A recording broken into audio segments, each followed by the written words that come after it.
Assalamualaikum warahmatullahi wabarakatuh. Perkenalkan, nama saya Riki Juliansah. Sebelum mulai presentasi, kita panjatkan pada puji syukur atas kehadiran Allah Subhanahu wa taala yang telah memberikan kita kesehatan dan kenikmatan sehingga kita berada di dunia ini. Dan lanjut, pada presentasi kali ini saya akan menguraikan tentang bursa efek pada poin transaksi dalam kegiatan pasar primer dan pasar sekunder, lalu perkembangan transaksi efek di pasar modal. Baiklah, yang pertama itu kita pahami dulu. Pasar modal secara umum merupakan suatu tempat bertemunya para penjual dan pembeli untuk melakukan transaksi dalam rangka memperoleh modal. Penjual dalam pasar modal merupakan perusahaan yang membutuhkan modal sehingga mereka berusaha untuk menjual efek-efek di pasar modal, atau bisa kita bilang itu saham. Sedangkan pembeli dalam pasar modal itu disebut investor, adalah pihak yang ingin membeli modal di perusahaan yang menurut mereka menguntungkan. Pasar modal dikenal dengan nama bursa efek, dan di Indonesia ini ada dua buah bursa efek, yaitu bursa efek Jakarta dan bursa efek Surabaya. Itu salah satu contohnya. Kalau bursa efek di Indonesia merupakan Safe Regulator Organization (SRO) yang berperan sebagai fasilitator dalam perkembangan pasar modal di Indonesia. Lalu pada dasarnya harga saham terbentuk dari interaksi antara penjual dan pembeli yang terjadi di bursa efek yang akan bergerak sesuai dengan kekuatan permintaan dan penawaran yang terjadi atas saham tersebut. Sehingga semakin banyak investor yang meminati saham perusahaan, maka semakin tinggi pula harga saham yang ditawarkan. Dan juga harga saham dipengaruhi oleh citra dari perusahaan tersebut, atau perusahaan itu memiliki prospek perkembangan atau tujuan yang lebih bagus untuk kedepannya. Itu kemungkinan akan meningkatkan harga saham tersebut. Tapi sebelum itu kita pahami dulu, bursa efek itu secara istilah terdiri dari kata bursa dan efek memiliki arti tersendiri. Bursa ialah tempat jual beli, sedangkan efek diartikan sebagai objek yang diperdagangkan, yaitu surat berharga seperti saham dan obligasi. Bursa efek sendiri merupakan pasar di mana terjadi transaksi jual beli surat berharga di mana pembeli dan penjual tidak bertemu secara langsung. Indonesia memiliki Bursa Efek Indonesia atau BEI atau Indonesia Stock Exchange (IDX) yang berpusat di Jakarta dan terdapat di kantor perwakilan di beberapa kota besar.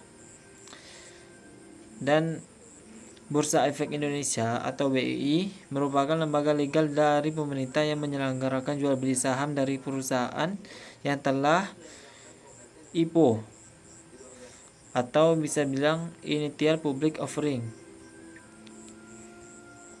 Dan di dalam pengertian pasar modal tersebut itu sudah ada dalam keputusan keuangan Menteri Keuangan RI nomor 1548 garing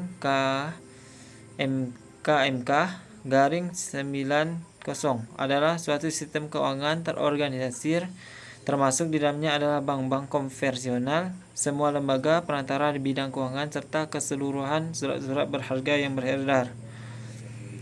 Lalu di dalam bursa efek atau di dalam pasar modal itu terdapat dua jenis. Yang pertama itu pasar primer. Pasar primer atau disebut juga sebagai pasar perdana, tempat investor bertemu dengan perusahaan atau bisa disebut emiten yang baru pertama kali merilis sahamnya di bursa. Pasar ini terjadi ketika investor tersebut ditawari saham oleh pihak penjamin emisi atau bisa kita sebut underwriter melalui perantara broker dealer sebagai agen jual beli modal.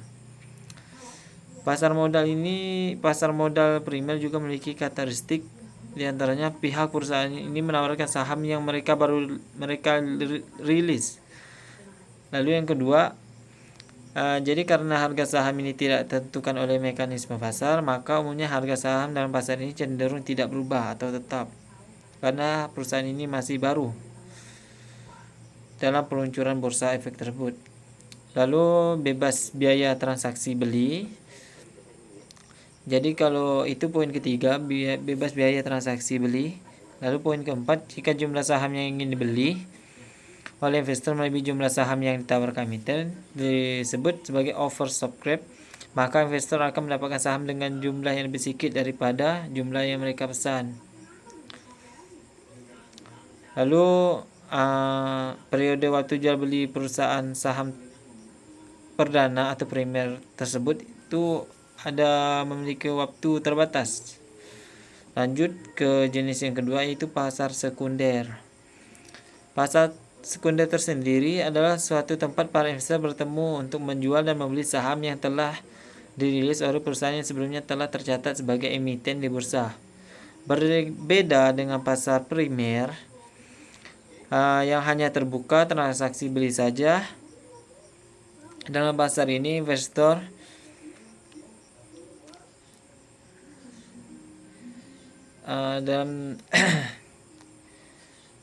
investor akan menghadapi investor lainnya karena perusahaan di bagian pasar sekunder ini adalah perusahaan yang sudah lama atau bursa atau penjualan sahamnya yang sudah lama terjadi. Jadi investor akan melawan investor dan bukan perusahaan atau pihak penjamin emisi.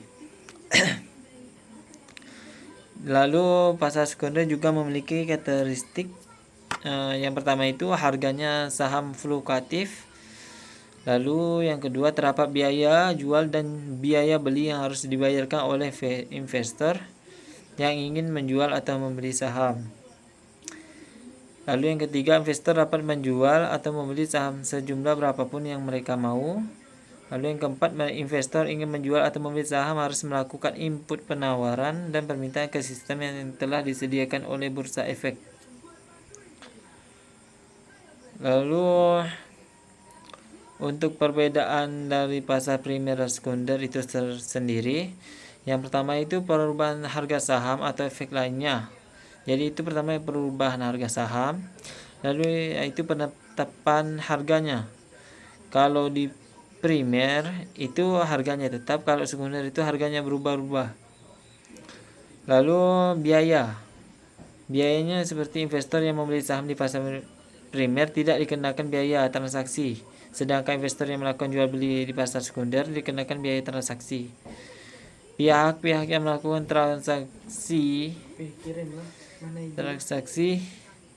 sementara sekunder merupakan investor lain itu sebagai individu atau investor institusi. Ada di WA yang sebelumnya 23.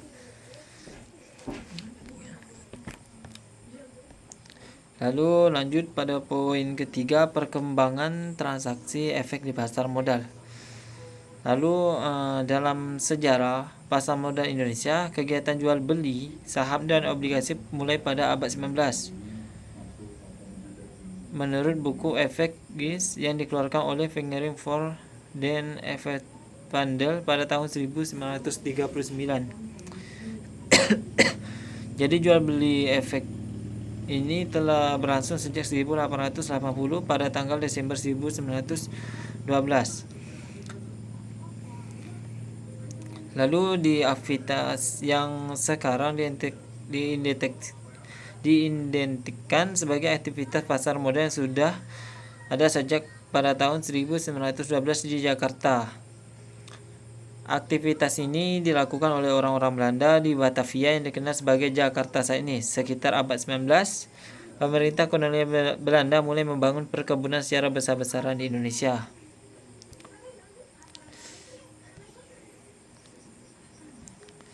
Lalu kita lanjut bagian obligasi. Jadi obligasi Republik Indonesia dikeluarkan oleh pemerintah.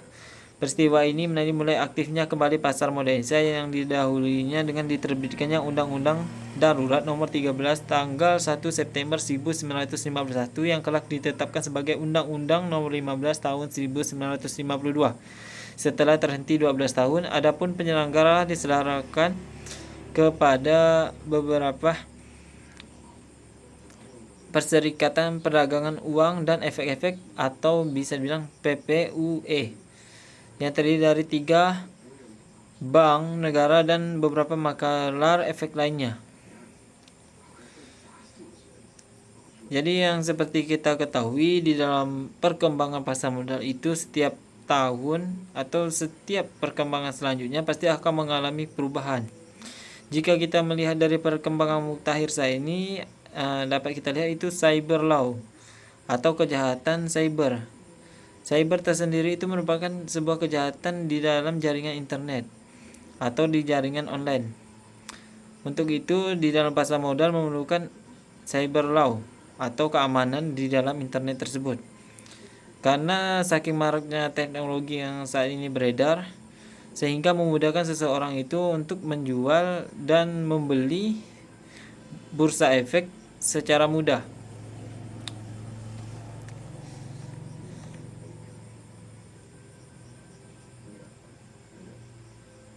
Mungkin hanya itu saja yang saya dapat sampaikan mengenai perkembangan dan transaksi pasar primer dan sekunder maupun bursa efek maupun pasar modal tersebut.